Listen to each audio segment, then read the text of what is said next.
जय हिंद, नमस्कार। मैं अबर जैदी स्वागत करती हूँ आप सबका एक बार फिर से हमारे आज के कार्यक्रम में। दोस्तों, इस रिपब्लिक डे परेड को सिर्फ सेलिब्रेशन ना समझिए, बल्कि ये एक स्ट्रेटेजिक अनाउंसमेंट है। जब दुनिया हाइपरसोनिक वॉर्स के दौर में गुजर रही है और उसमें एंटर हो चुकी है, इंडिया अपनी स्पीड ही नहीं बल्कि अपनी शील्ड भी दिखाने जाने वाला है। और डीआरडीओ हाइपरसोनिक मिसाइल शोकेस करेगा, और वो साथ ही एक ऐसा नेक्स्ट जनरेशन डिफेंस शील्ड जो 10,000 केएमपी से आने वाली जो मिसाइल है उसको भी हवा में ही खत्म कर सकता है। और ये जो टेक्नोलॉजी है, वो इसको सिर्फ हम इसको टेक्नोलॉजी नहीं बल्कि एक क्लियर जियोपॉलिटिकल सिग्नल है। चाइना हाइपरसोनिक मिसाइल बना रहा है, पाकिस्तान अपनी जो सर्वाइबिलिटी है वो बढ़ा रहा है, और इंडिया क्वाइटली बिना शोर के गेम का जो रूल बुक है उसको वापस से रीराइट कर रहा है। और रिपब्लिक डे का जो राजपथ है अब सिर्फ परेड रूट नहीं बल्कि ये भारत के फ्यूचर वॉर का ब्लूप्रिंट बनने जा रहा है। और सवाल ये नहीं है कि इंडिया है वो क्या दिखाने वाला है, सवाल ये है कि इंडिया किसको मैसेज दे रहा है और क्यों। और समय यहाँ पर बहुत इंपॉर्टेंट है और बहुत मायने रखता है। तो इसी पर आज की हम चर्चा कर रहे हैं, और चर्चा के लिए मेरे साथ मौजूद है उमेश जी। उमेश जी, बहुत स्वागत आपका। जय हिंद, नमस्कार। जय सिया राम अंबर जी। जय सिया राम। उमेश जी, हाइपरसोनिक मिसाइल जो है शोकेस होने वाला है रिपब्लिक डे पर, और ये काफी अहम है डीआरडीओ की उपलब्धि। और साथ ही ये परेड के समय में किस तरह से देखा जाना चाहिए, एक वार्निंग के तौर पर, या फिर हम ये कहें कि चाइना या पाकिस्तान दोनों के लिए एक वार्निंग। देखिए, रिपब्लिक डे परेड पर हम हर साल देखते हैं कि डीआरडीओ अपना जो नया वेपन्स है वो एक तरह से प्रदर्शनी करती है। इस बार रिपब्लिक डे पर ईयू की जो चेयरमैन है उर्सुला वॉन डेर लेyen, वो आ रही है as chief guest. Free trade agreement हम साइन कर रहे हैं, उसके साथ हम स्ट्रेटेजिक डिफेंस अग्रीमेंट भी साइन कर रहे हैं, जिसमें टेक्नोलॉजिकल ट्रांसफर, को प्रोडक्शन और को डेवलपमेंट की बात हो रही है। अब हम एक तरह से डीआरडीओ एक मैसेज भेज रहा है टू यूरोपियन कंट्रीज कि हमें आपकी टेक्नोलॉजी जो है मिसाइल डेवलपमेंट में जरूरी नहीं है, हम आपको हेल्प कर सकते हैं। और इसी मद्देनजर वो हाइपरसोनिक मिसाइल जो है उन्होंने जो डेवलप की है, जो शिप्स, क्रूज कैरियर्स सबको टारगेट कर सकता है at the speed of mark 10,000 kilometre per hour, उसको वो डिस्प्ले कर रहा है। बेसिकली क्या होता है, अगर कोई क्रूज मिसाइल लो एल्टीट्यूड पे अगर उसको फायर किया जाता है तो रेडार को भी वो चकमा दे देती है। और ये भी बात समझ लीजिए कि भारत ये जो मिसाइल्स है 100% इंडिजिनस है। इसके जो भी एवियोनिक्स है, इसके जो भी कलपुर्जे हैं, सारी चीज मेक इन इंडिया में बनाई जा रही है।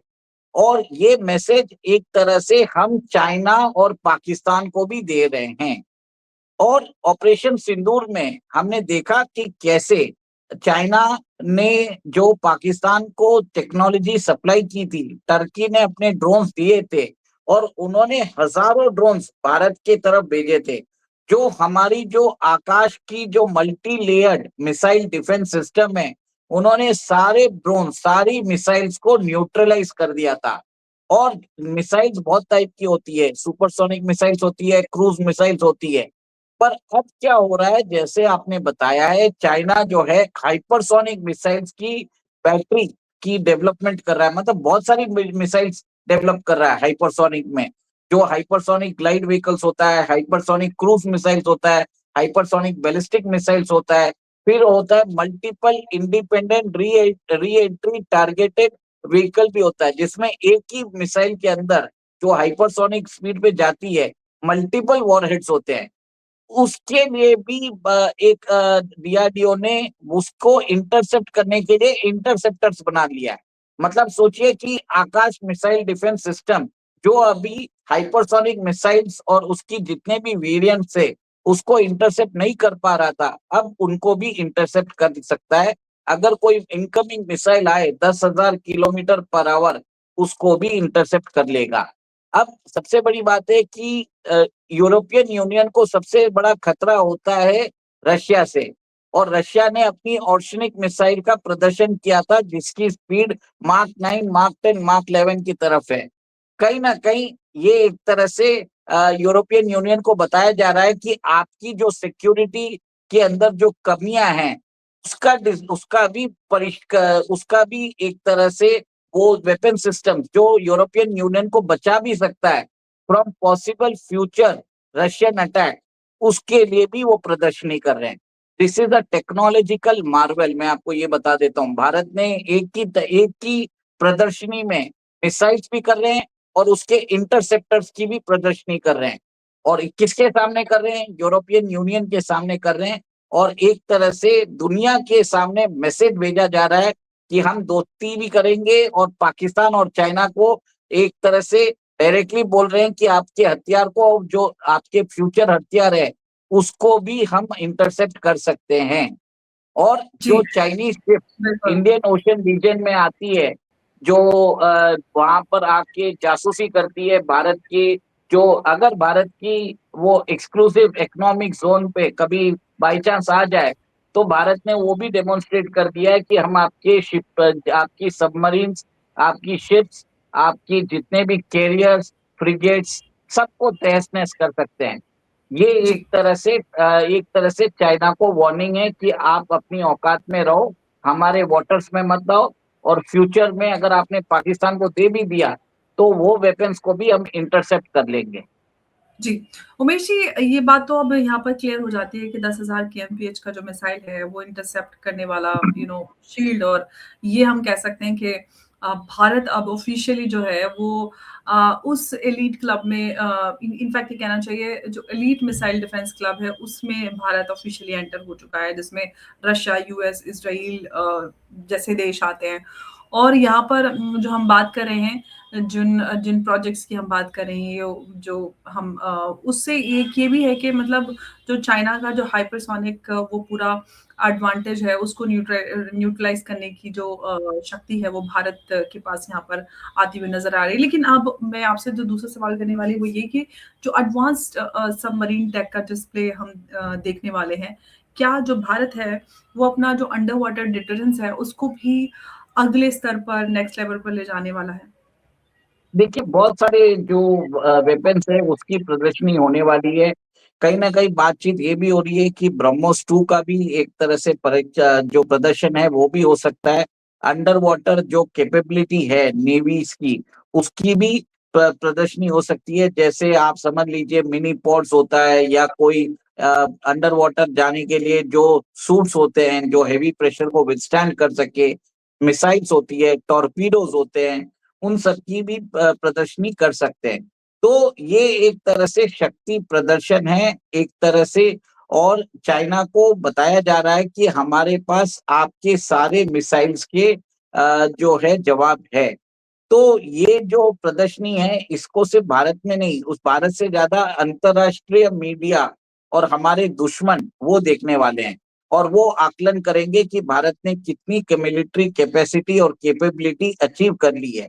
ये एक तरह से आप समझ लीजिए, तो फ्यूचर में अगर कुछ वॉर होना है, तो भारत ने क्लियर कट मैसेज भेज रहे हैं, चेतावनी दे रहे हैं कि ऑपरेशन सिंदूर भी अगर होता है तो इस बार पाकिस्तान को बहुत बड़ा नुकसान सहना पड़ेगा।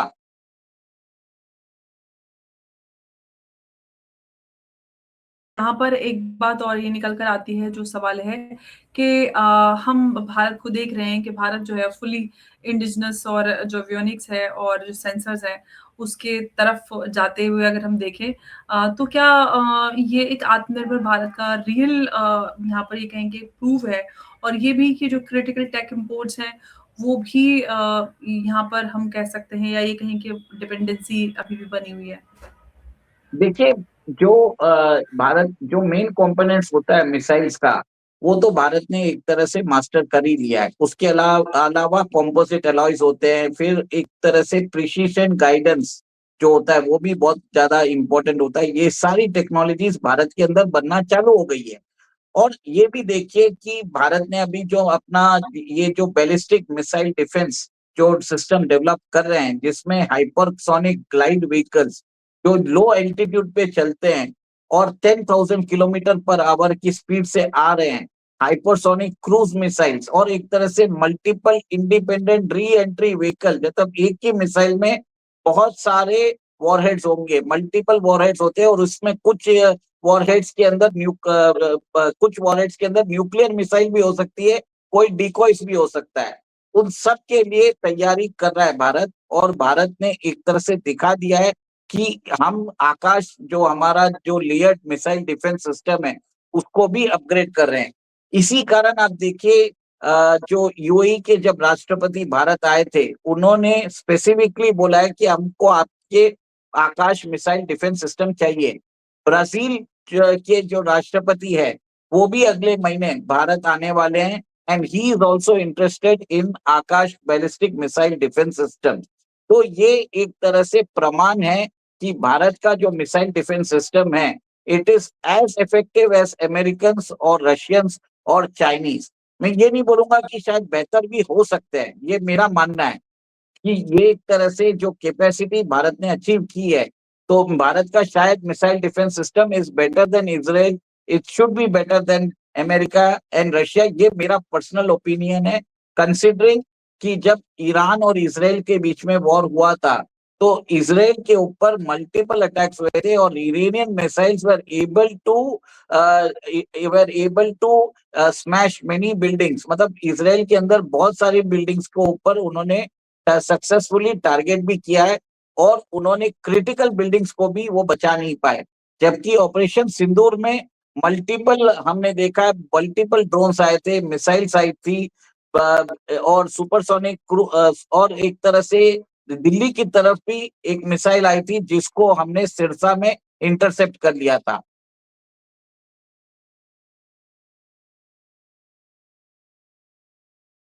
अंबर जी, आपकी आवाज नहीं आ रही है। आई एम सॉरी, अभी आप मुझे सुन पा रहे हो उमेश जी? यस। उमेश जी, मैं आपसे ये जानना चाहती हूँ कि जो मिसाइल डिफेंस सिस्टम है, क्या फ्यूचर में जो MIRV है, वो उस पर भी जो बेस थ्रेट है उनको भी हैंडल कर पाएगा, या फिर ये कहें कि जो करंट जनरेशन थ्रेट्स है वहां तक ही लिमिटेड रहेगा? डेफिनेटली फ्यूचर के ये एक तरह से आप समझ लीजिए जनरेशनल शिफ्ट आने वाला है।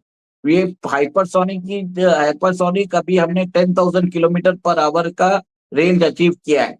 फ्यूचर में शायद इसके अंदर हम 15,000 किलोमीटर पर आवर आने वाली मिसाइल्स को भी रोक पाएंगे, और multiple independent re entry vehicles, और अपार्ट फ्रॉम दैट ड्रोन्स, जितने भी मिनी ड्रोन्स होते हैं और जिस हिसाब से कामिकाज़ी ड्रोन्स होते हैं, वो सबको भी ये एक तरह से इंटरसेप्ट कर पाएगा। और ये जो आकाश का जो मल्टी लेयर डिफेंस सिस्टम है, उसमें इसका टॉप रोल रहने वाला है। ये एक तरह से भारत की एक तरह से सुरक्षा में संजीवनी बूटी के जैसे काम करने वाला है। बिल्कुल, और काफ़ी सारी इंटरेस्टिंग अपडेट्स हो रहे हैं, और रिपब्लिक डे परेड जो है उमेश जी, वो काफ़ी इंटरेस्टिंग बनती जा रही है। जैसे हम देखते हैं पिछले कुछ सालों में इतना कुछ हमें देखने के लिए मिलता है, बड़ा गर्व महसूस होता है। लेकिन Umesh ji, Republic day parade को सिर्फ हम ये कहें कि स्ट्रेटेजिक मैसेजिंग, ये एक प्लेटफॉर्म बनाना, क्या इंडिया अब सॉफ्ट जो ये कहें सिंबोलिज्म है, उससे हार्ड जो सिग्नलिंग है उसकी तरफ जा चुका है, पे क्या जाता हुआ नजर आ रहा, तो क्या कहना चाहिए? देखिए, पिछले कुछ सालों से हमने रिपब्लिक डे पर उन्हीं राष्ट्रीय अध्यक्षों को बुलाया है जो भारत से मिसाइल्स लेने की, भारत के डिफेंस प्रोडक्ट्स लेने के लिए इंटरेस्टेड है। अब लास्ट ईयर जो आए थे, इंडोनेशिया के राष्ट्रपति आए थे, उससे पहले हमने इजिप्ट के जो राष्ट्रपति है उनको बुलाया था। दोनों से बातचीत चल रही है हमारे ब्रह्मोस मिसाइल्स के लिए। ये जो मामला अभी भी अटका हुआ है वो रशिया से अटका हुआ है। जिस दिन हमें रशिया से एनओसी मिल जाती है, उस दिन ये मिसाइल डिफेंस सिस्टम का एक तरह से फॉर्मल जो डील का फॉर्मल अनाउंसमेंट है वो हो जाएगा। अब यूरोपियन यूनियन जो है वो खुद भारत के साथ बोल रहा है कि free trade agreement is the mother of all deals. पर आज की डेट में ट्रेड डील का कोई एक तरह से इफेक्टिवनेस नहीं होता है जब तक आप जो है सुरक्षा कवच भी आप उसके लिए एक तरह से निर्माण ना करो। अब यूरोप को समझ में आ गया है कि the world is going towards a war, और इसके लिए उनको कंटिन्यूस सप्लाई चाहिए डिफेंस सिस्टम्स की और एम्यूनिशंस की, न्यू टेक्नोलॉजिकल डेवलपमेंट्स की। इसके लिए वो भारत आ रहा है, क्योंकि भारत के पास सब कुछ है। भारत जो है, जैसे 155 mm जो शेल्स है, उसकी जो प्रोडक्शन है हमने स्केल अप कर ली है। भारत ने वेरियस टाइप्स की बॉम्ब्स बनाना चालू कर दिया है, मिसाइल्स बनाना चालू कर दिया है, मिसाइल डिफेंस सिस्टम्स बनाना चालू कर दिया है। और जो ड्रोन के अंदर भी हमने अनमैन्ड एरियल व्हीकल के ऊपर भी बहुत एक तरह से we have grown technologically very, मतलब हमने बहुत ही टेक्नोलॉजिकली उसमें एडवांस ड्रोन्स भी बनाने लग गए हैं, मिनी ड्रोन्स बनाने लग गए हैं, कामिकाज़ी ड्रोन्स बनाने लग गए हैं। और एक चीज आप ये देखिए, भारत के अंदर कंटिन्यूस रिसर्च एंड डेवलपमेंट भी हो रहा है।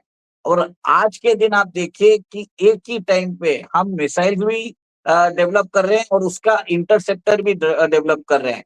अगर कोई हमसे पैकेज लेना चाहे तो हम अपनी उनको दुश्मन को मैक्सिमम डैमेज करने के लिए हाइपरसोनिक मिसाइल भी बेच रहे हैं, और दुश्मन से अगर कोई थ्रेट आता है उसको न्यूट्रलाइज करने के लिए हम उनके इंटरसेप्टर्स और जो बैलिस्टिक मिसाइल डिफेंस सिस्टम्स है उसको भी निर्माण करके बता रहे हैं। मतलब आपके पास ऑफेंसिव एंड डिफेंसिव सॉल्यूशन बहुत होने वाला है। This is the message Bharat is conveying to the world. बिल्कुल। और मैं एक सवाल यहीं पे आपसे करना चाह रही थी उमेश जी के, और जो सबसे बड़ा सवाल मुझे लगता है कि क्या जो भारत अब डिफेंस में डिफेंसिव नहीं बल्कि डिसाइसिवली डिटरेंट बन चुका है? देखिए, जब तक आप शक्ति प्रदर्शन नहीं करोगे डिफरेंस नहीं आएगा। और यूक्रेन युद्ध में ये सबको समझ में आ गया है। और अब भारत जो है, जो अपना एक्सपोर्ट्स है वो बढ़ाने की चक्कर में अभी हम 25,000 करोड़ के जो है एक्सपोर्ट्स कर रहे हैं, उसको हम 50,000 करोड़ करने का एक तरह से लक्ष्य है बाई 2030। आगामी बजट में भी अमर जी कम से कम डिफेंस बजट में 20% हाइक होने वाली है। और भारत जो है इसमें बहुत बड़ा कंपोनेंट कैपिटल जो है it will be given to weapons acquisition and research also. Last year Amar ji Bharat सरकार ने 1 लाख करोड़ एक तरह से फंड ईयरमार्क किया है, जिसमें आईआईटी ग्रेजुएट्स को जो है फंडिंग दी जाएगी for research and development facility. तो ये एक तरह से Amar ji it is going to be a great thing which is going to happen for Indian defence industry, जिसमें सरकार पूर्ण सहयोग दे रही है। डोमेस्टिक न्यू जो ग्रेजुएट्स है, आईआईटी के ग्रेजुएट्स है, एंटरप्रेन्योर्स है, उनको सहायता दे रही है। हमारी प्राइवेट सेक्टर जैसे कंपनी जैसे अदानी, महिंद्रा, टाटा, रिलायंस, इनको भी प्रोत्साहन दे रही है।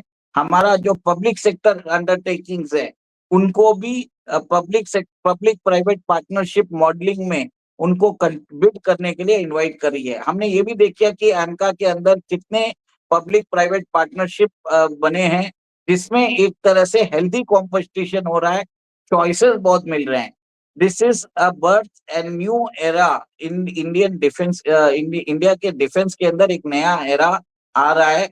और आज जिस हिसाब से हाइपरसोनिक मिसाइल्स और हाइपरसोनिक मिसाइल्स के जो इंटरसेप्टर्स है साथ में प्रदर्शन कर रहा है, ये एक तरह से बहुत बड़ा टेक्नोलॉजिकल लीप है, ये मेरा मानना है। जी बिल्कुल, बहुत धन्यवाद उमेश जी इस चर्चा में हमारे साथ जुड़ने के लिए। नमस्कार, जय हिंद, जय भारत। जय सिया राम। जय सिया राम उमेश जी।